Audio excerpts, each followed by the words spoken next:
여러분 안녕하세요. 오늘도 와 주셔서 고맙습니다. 지금 이 영상을 어디서 보고 계신가요?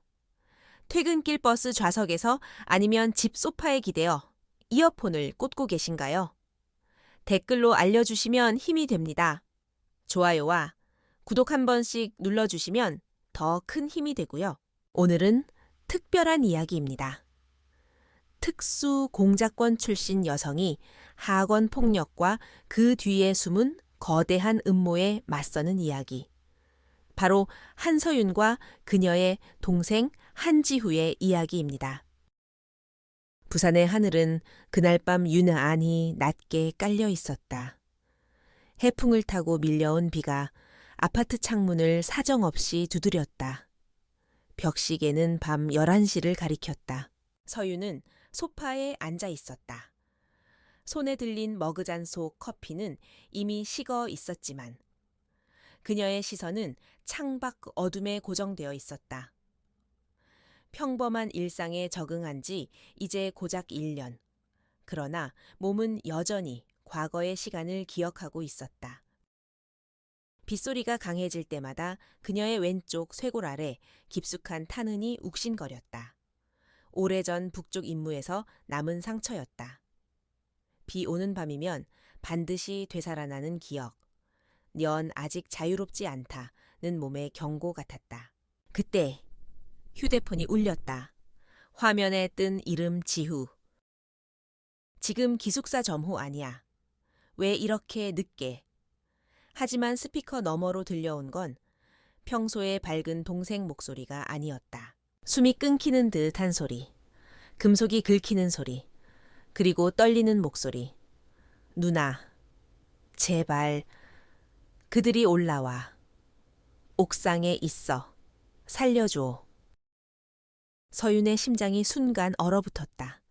지금 어디야? 누가 쫓고 있어? 천무학원 기숙사. 옥상. 난 그들의 비밀을 봤어. 누나, 나. 잘못했나 봐. 뚝 무언가 부서지는 소리.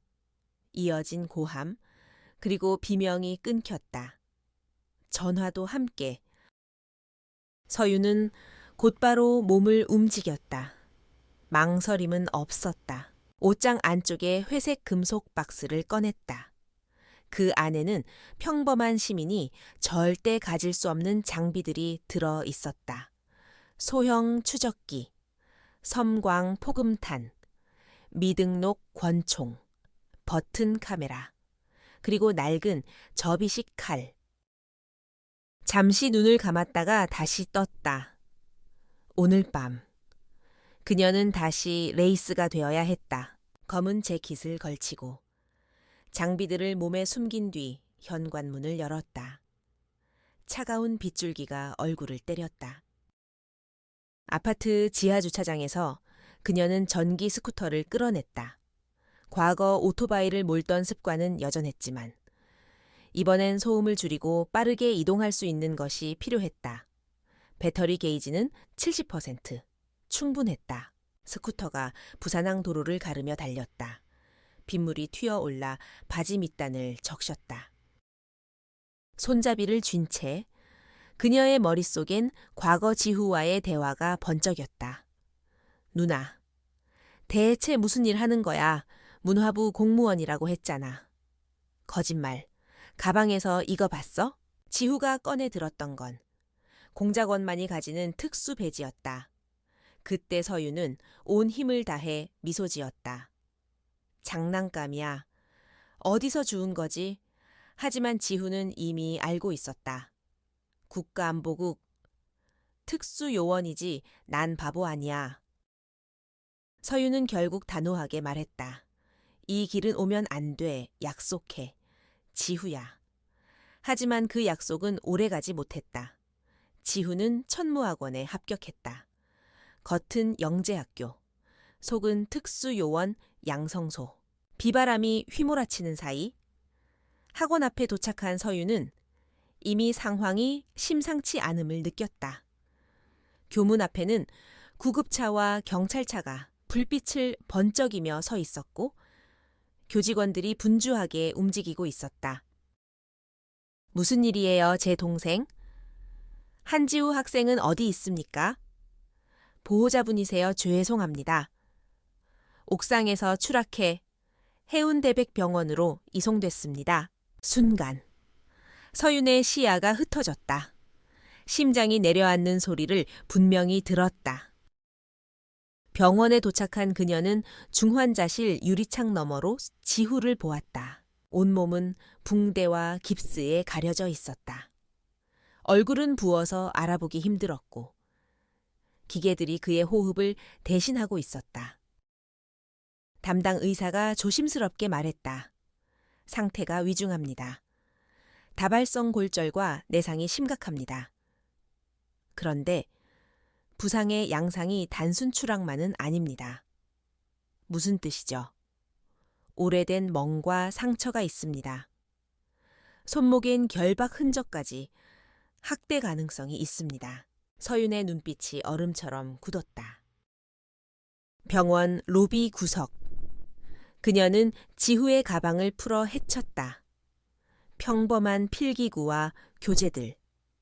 그리고 바닥 이중 라이너 아래 작은 USB, 휴대폰을 복구하자 삭제된 메시지들이 되살아났다. 열등생은 소모품이다. 내일은 더 재밌는 거 준비했어. 누구한테 말하면 너랑 네 누나까지 끝이야.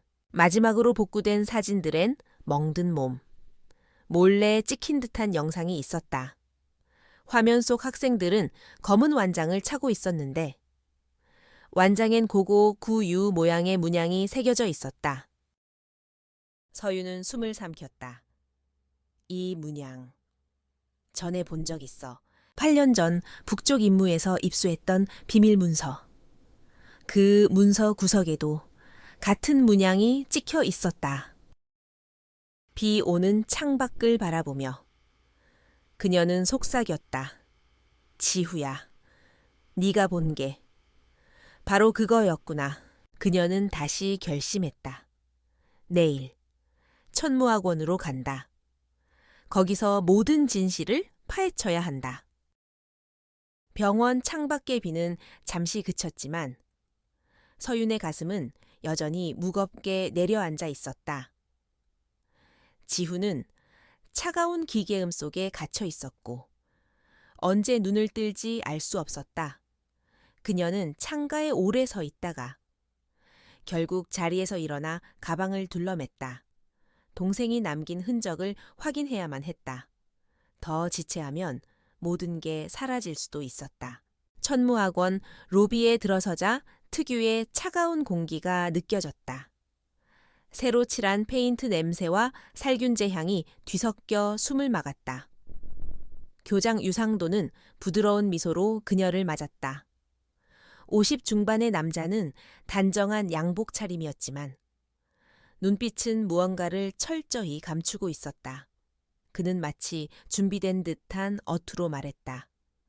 지후는 모범생이었다.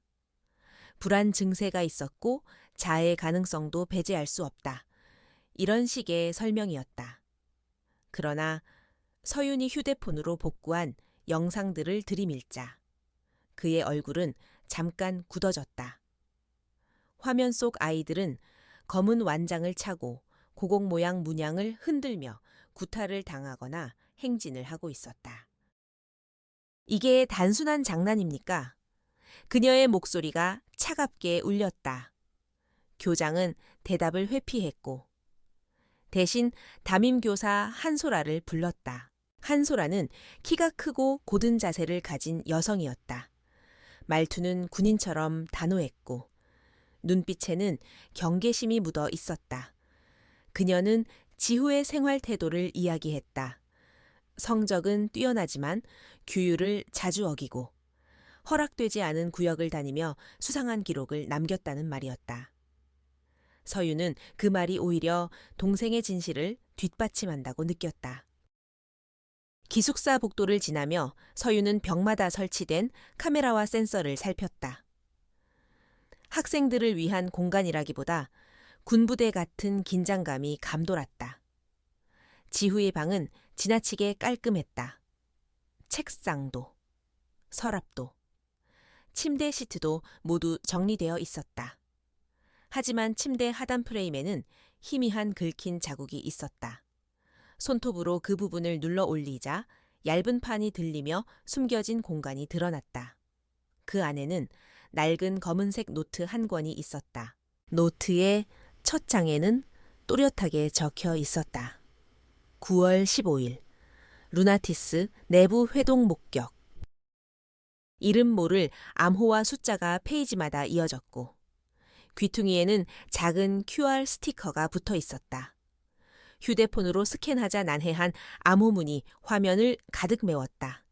단순 낙서가 아니라 체계적인 기록이었다. 지후가 무엇을 추적했는지 확실해졌다.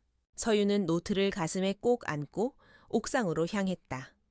문에는 봉긴 테이프가 붙어 있었지만 손잡이에는 여러 번 만진 흔적이 남아 있었다. 난간은 성인 가슴 높이였다. 쉽게 넘기 힘든 구조였는데도 지후가 거기서 떨어졌다. 난간 아래쪽에는 긁힌 페인트 자국과 미세한 혈흔이 있었고 옆에는 옷감 섬유가 붙어 있었다. 자살이 아니라 누군가와 몸싸움이 있었다는 증거였다. 그녀가 복도를 내려오던 순간 검은 교복 차림의 여학생이 부딪히듯 다가왔다. 작은 체구에 긴장된 눈빛을 가진 아이였다. 소녀는 낮은 목소리로 말했다. 한서윤 선배님 맞죠? 저는 서연지예요. 지후 오빠랑 친했어요? 지금은 여기서 말할 수 없어요. 오늘 밤 10시. 학원 뒤 숨은 카페에서 뵈어요. 거긴 CCTV가 없으니까 연지는 말만 남기고 서둘러 사라졌다. 서유는 잠시 그 자리에서 서 있었다. 손에는 지후의 노트가, 머릿속에는 불길한 퍼즐이 빠르게 조립되고 있었다. 루나티스, 고공문양, 흑조라는 이름, 그리고 오늘 밤의 약속, 학원에서 나와 병원으로 돌아가는 길. 그녀는 USB를 다시 열어보았다. 폴더 이름은 흑조 패키지. 암호화된 파일들이 가득했다. 그중 하나의 아이콘이 깜박였다. 작은 드론을 연상시키는 표시였다. 지우가 남긴 버튼, 카메라와 연동된 장치였다. 비가 다시 내리기 시작했다. 와이퍼가 유리를 쓸어내렸지만 시야는 흐렸다. 서유는 깊은 숨을 내쉬며 중얼거렸다. 지후야, 네가 본 게 뭔지 이제 알겠다. 오늘 밤 반드시 확인하마. 밤 10시가 다가올수록 빗줄기는 가늘어졌지만 도시는 여전히 젖어 있었다. 숨은 카페는 학원 뒤편 작은 하천 옆에 자리 잡고 있었는데 반지하 구조에 습기가 가득했고 창문은 흐린 물방울로 덮여 있었다. 서유는 검은 후드를 눌러쓰고 안으로 들어섰다. 커피 향보다는 오래된 책 냄새와 낡은 가죽 소파에 곰팡내가 더 강했다. 한쪽 구석에 앉아있던 서연지는 불안한 듯 두 손을 꼭 쥐고 있었다. 그녀는 서윤을 보자마자 자리에서 일어나 허리를 굽혔다. 와 주셔서 감사합니다. 저는 지후 오빠와 같은 반이었어요. 괜찮아. 긴장 풀어. 여기선 안전해. 연지는 떨리는 손으로 가방 속에서 작은 종이학을 꺼냈다. 종이 날개 안쪽에는 QR코드가 작게 인쇄되어 있었다. 이거 오빠가 제게 맡겼어요. 혹시 무슨 일 생기면 누나한테 전해달라고 했어요. 서유는 휴대폰으로 코드를 스캔했다. 화면에 음성 파일이 떴다. 재생 버튼을 누르자. 지후의 목소리가 이어졌다. 숨을 고르는 듯 거칠고 긴장된 호흡 뒤에 낮지만 분명한 말들이 쏟아졌다. 오늘 밤 루나티스 상층 회동을 목격했다. 아이들이 아니라 어른들의 지시가 있었어. 학원은 그냥 껍데기야. 그들은 우리를 후보라고 불렀다. 오로라 계획, 흑조 패키지 모두 같은 체계야. 난 증거를 복사했다. USB에. 만약 내가 사라지면 이걸 꼭 누나한테 전해줘. 서윤의 손끝이 미세하게 떨렸다. 목소리 속 동생은 아직 17살 소년이었다. 그러나 그가 짊어진 무게는 어른들도 버티기 힘든 것이었다. 지후 오빠는 항상 두려워했어요. 연지가 낮게 말했다. 루나티스는 그냥 학생 모임이 아니에요. 3학년, 2학년, 1학년에서 각각 3명씩 뽑혀 상층을 이루는데 그들은 마치 군인 같았어요. 시험이 아니라 전투를 준비하는 것 같았죠. 태우라는 선배가 특히 그때였다. 카페 문이 열리며 3명의 그림자가 들어왔다. 검은 교복, 흰 셔츠, 그리고 완장에 찍힌 고공 문양. 선두에 선 소녀는 날카로운 턱선과 공허한 눈빛을 하고 있었다. 이름표에는 강태우라고 적혀 있었다. 역시 왔군요. 레이스, 태우의 목소리는 낮지만 명확했다. 전설의 특수 공작권이 이렇게 카페에서 학생과 밀담이라니. 흥미롭네요. 서윤은 본능적으로 연지를 뒤로 밀쳤다. 아이에게 손대지 마. 경고하러 왔을 뿐이에요. 이 일에서 손 떼라는 거죠. 당신이 끼어들면 더 많은 아이들이 다칩니다. 게다가 태우는 비웃듯 눈을 가늘게 떴다. 당신의 과거 다 기록돼 있어요. 북쪽에서 레이스란 이름으로 벌였던 작전. 그 끝은 어땠죠? 동료들이 정리 완료라는 보고서 문구로 사라졌잖아요. 순간 다른 2 학생이 동시에 움직였다. 하나는 로우킥 자세로 다가왔고 다른 하나는 소리 없는 스텝으로 뒤를 잡으려 했다. 서윤의 몸은 반사적으로 반응했다. 컵받침을 손날처럼 튕겨 시야를 끊고 테이블을 밀어 쓰러뜨리며 길목을 막았다. 좁은 공간은 그녀에게 유리했다. 의자 다리를 잡아 올려 순간적으로 방패처럼 휘둘렀고 상대의 손목을 꺾어 바닥에 제압했다. 그러나 태우는 싸우지 않았다.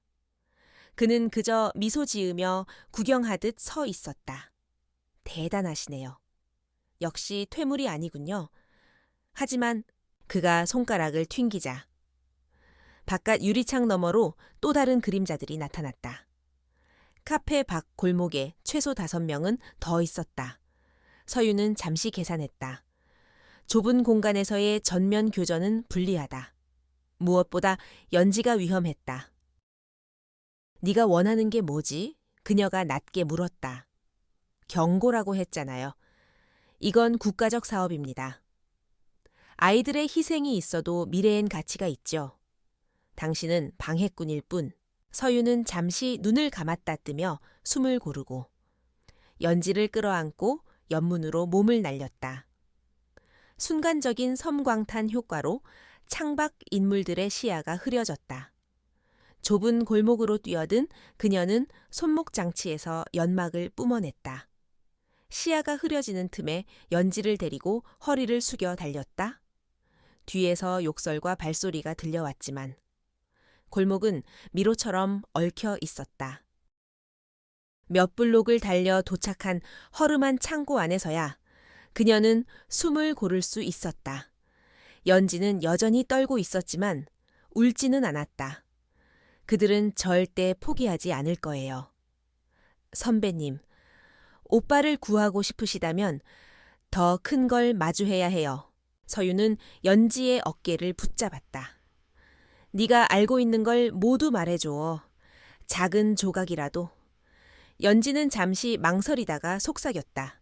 내일 새벽 마산항 창고 C7에서 회동이 있어요. 오로라 계획의 1차 집결지예요. 태우 선배가 직접 준비한다고 했어요. 그 순간 서윤은 알았다. 지후가 본 것. USB 속 파일. 연지가 알고 있는 것. 모든 퍼즐이 같은 지점을 가리키고 있다는 사실을 비는 다시 굵어지고 있었다.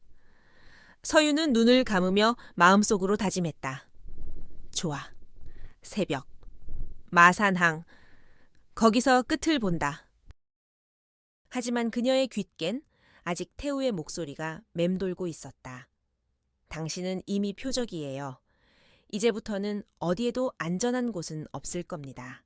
새벽 2시. 서유는 낡은 창고 안에 몸을 숨기고 장비를 정리했다. 빗줄기는 더 이상 내리지 않았지만 공기는 축축했고 서울 외곽 산자락에 위치한 천무학원은 여전히 침묵 속에 잠겨 있었다. 그녀는 작은 금속 상자를 열었다. 안에는 무선 해킹 장치, 소형 추적기, 소음권총, 그리고 특수 제작된 열감지 안경이 들어 있었다. 손끝이 익숙하게 무게를 재며 장비들을 확인했다. 오랜만에 다시 꺼내든 도구들이었지만 몸은 여전히 기억하고 있었다. 다시는 이런 일을 하지 않겠다. 던 맹세는 이미 무너졌다. 동생을 살리기 위해, 진실을 밝혀내기 위해 그녀는 다시 레이스가 되어야 했다. 그녀는 설계도를 떠올리며 움직였다. 정문은 경비가 삼중으로 서 있었다. 그러나 뒤편 숲속 배수로는 노후화되어 경계가 약했다. 철창을 특수 절단기로 잘라내자 녹슨 쇳가루가 흩날렸다. 좁은 통로를 기어 들어가자 차가운 흙 냄새가 코끝을 찔렀다. 10분을 기어가 도착한 곳은 지하 보일러실이었다. 전기 패널을 열고 해킹 장치를 연결하자 모니터에 푸른 불빛이 켜졌다. 복도 CCTV는 30분간 루프 영상으로 대체되었다. 이제부터가 본격적인 시작이었다. 지하에서 계단을 타고 2층 동쪽 끝으로 향했다. 목표는 교관 류정한의 사무실. 그는 전직 특수부대 출신으로 알려져 있었지만 실제로는 루나티스의 실질적 지휘자였다. 서유는 발자국 소리를 피해 교실 문 안에 숨으며 경비원이 지나가기를 기다렸다. 몇 초가 몇 분처럼 길었다. 마침내 복도가 조용해지자 그녀는 재빨리 이동했다. 사무실 문은 디지털 잠금 장치로 보호되고 있었다. 서유는 해킹 장치를 연결해 알고리즘을 돌렸다. 30초 후 삑 소리와 함께 초록색 불빛이 켜졌다. 문이 열리며 안쪽이 드러났다. 책상 위는 정리정돈이 완벽했고 벽에는 군대식 훈장과 사진들이 걸려 있었다. 먼저 방 안을 스캔했다. 책장 모서리에 설치된 미니 카메라 하나, 책상 밑에 도청 장치 하나. 그녀는 차례로 무력화시켰다. 그리고 류정한의 컴퓨터를 켰다. 암호 입력창이 떴지만 특수 USB를 꽂자 잠금이 풀렸다. 흑조 패키지라는 폴더가 나타났다. 해독 프로그램이 실행되며 화면이 깜빡였다. 그녀는 긴장된 숨을 죽이며 기다렸다. 드디어 파일들이 열렸다. 거기엔 충격적인 문서들이 담겨 있었다. 루나티스 훈련 대상 목록, 오로라 계획 1단계 보고, 그리고 고스트 작전, 마지막 파일명을 보는 순간 서윤의 심장이 멎는 듯했다.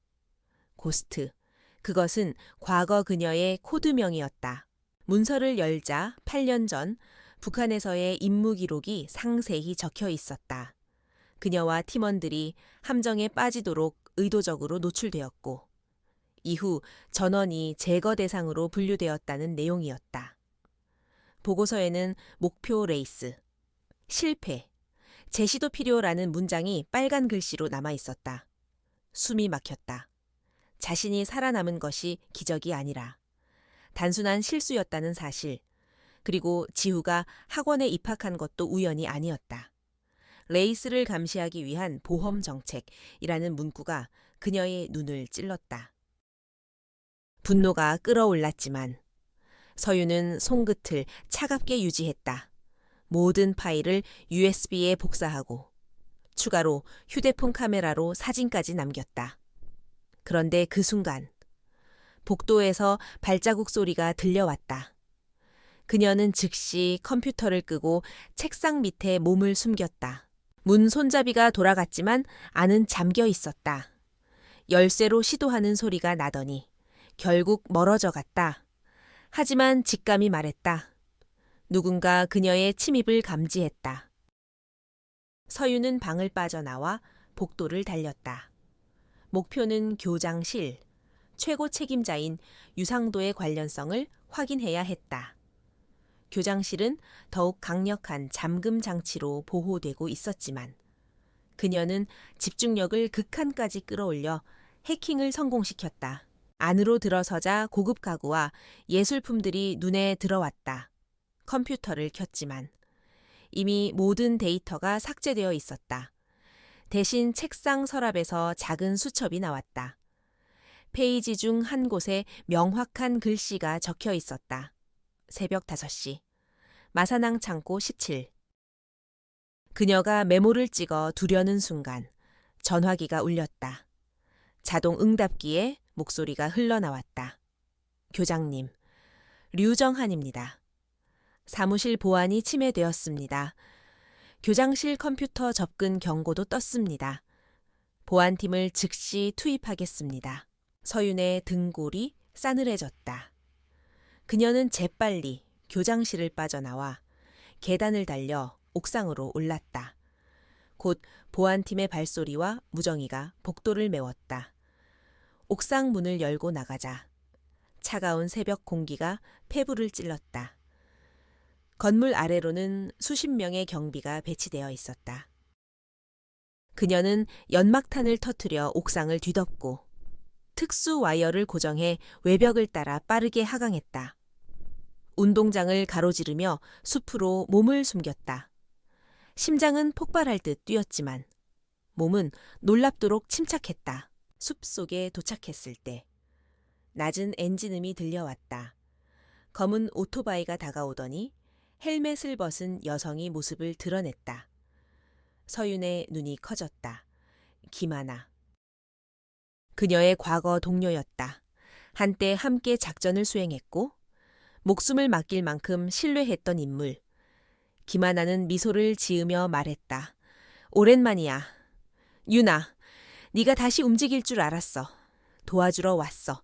하지만 서윤의 직감은 이미 경고하고 있었다. 너무 이른 등장. 너무 완벽한 타이밍. 하나의 눈빛엔 미묘한 그림자가 어른거렸다. 누가 널 보냈지? 서윤의 목소리가 낮게 가라앉았다. 김하나의 미소가 서서히 굳어졌다.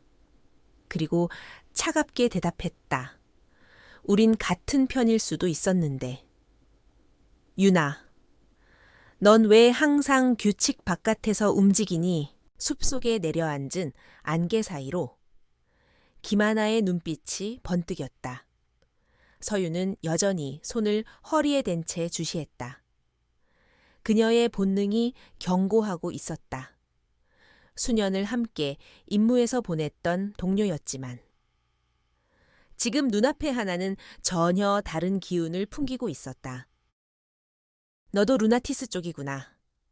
서윤의 목소리는 낮고 단단했다. 김하나는 미묘하게 웃었다. 선택의 문제가 아니야. 우리 모두 같은 강에 흘러가는 물일 뿐. 이번 작전은 국가의 미래를 위한 거야. 오로라 계획, 흑조 패키지, 너도 이미 알았잖아. 아이들을 도구로 쓰는 게 미래라고 서윤의 눈이 매섭게 빛났다. 희생 없는 진보가 어디 있어? 민준이도 결국 그 일부야. 넌 동생을 지킨다고 생각하지만 사실 그는 우리가 만든 보험이었어.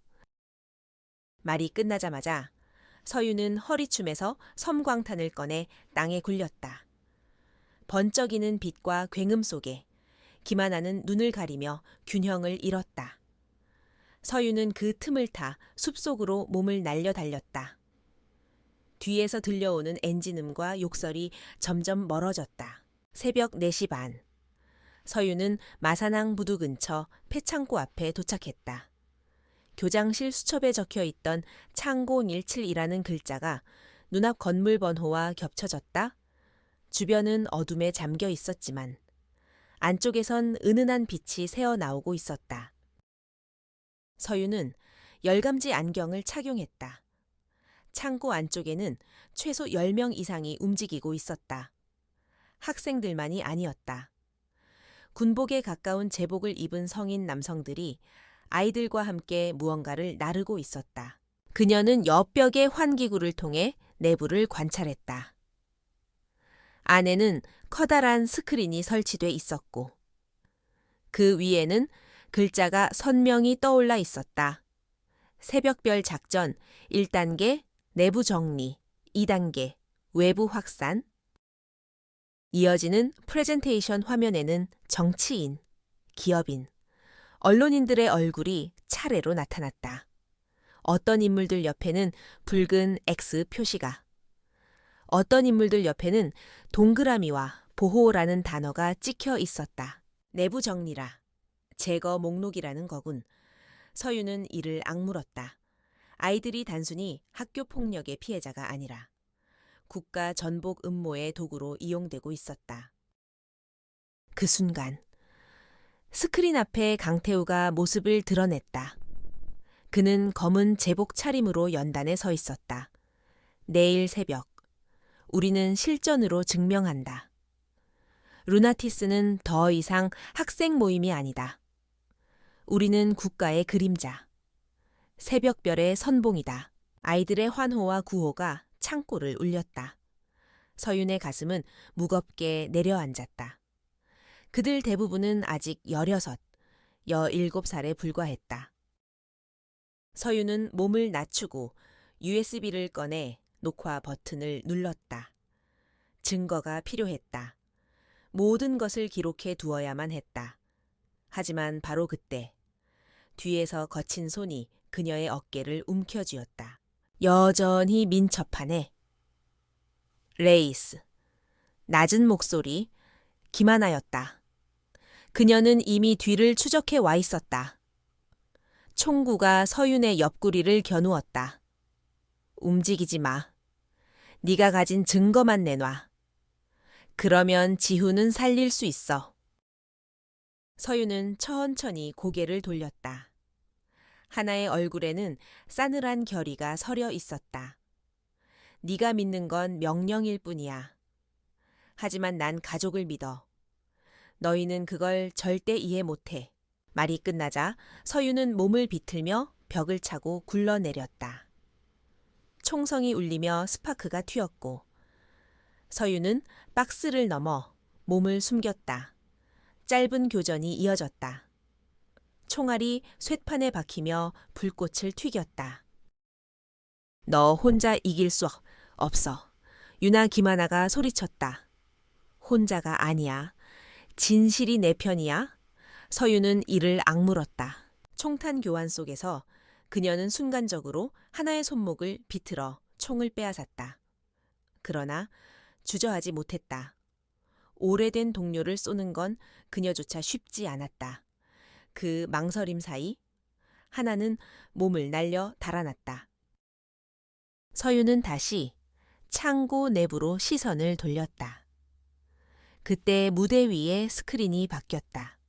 대상 윤민준, 상태 보관 중, 비상시 제거. 순간 숨이 막혔다. 동생의 얼굴이 화면에 떠 있었다. 루나티스는 민준을 단순한 피해자가 아니라 인질로 삼고 있었다. 이제야 알겠군. 나를 끌어내기 위한 미끼였어. 서윤의 손이 떨렸다. 창고 안에서 유상도의 목소리가 울려 퍼졌다. 윤민주는 아직 쓸모가 있다. 그러나 그의 누나가 더 움직이면 언제든 처리한다. 그 말이 끝나는 순간 서윤의 눈에는 불길한 확신이 자리 잡았다.